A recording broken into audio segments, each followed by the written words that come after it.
இப்ப ஆட்சி மாற்றம்க்கு வாய்ப்பு இருக்குன்னு நினைக்கிறீங்களா நீங்க? வாய்ப்பு இல்லைன்னா தமிழ்நாடு நாசமா போயிடும்.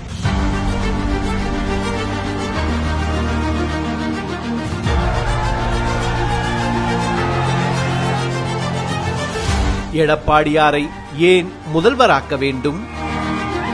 எடப்பாடி கே பழனிசாமி என்னும் நான் சுமார் 60 ஆண்டு காலம் விவசாயிகளுக்கு கனவாகவே இருந்து வந்த அத்திக்கடவு அவிநாசி திட்டத்தை செயல்படுத்தியவர் எடப்பாடியார்.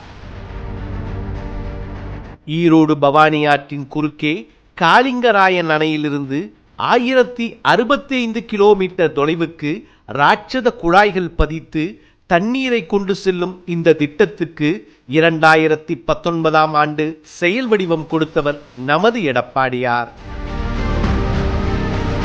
கோவை, ஈரோடு, திருப்பூர் மாவட்டங்களில் வறட்சி குடிகொண்டிருந்த 13 ஒன்றியங்களில் நீர்நிலைகளை தண்ணீரால் நிரப்பினார்.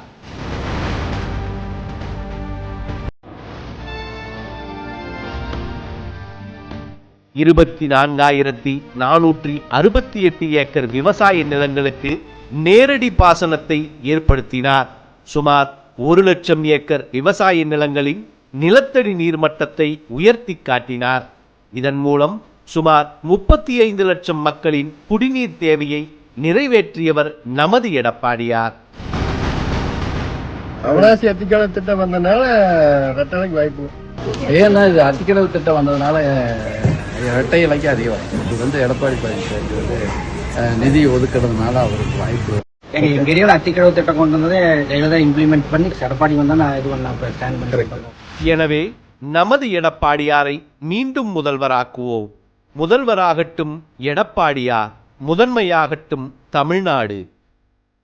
அதிமுக தலைமையிலான தேசிய ஜனநாயக கூட்டணிக்கு வாக்களிப்போம்.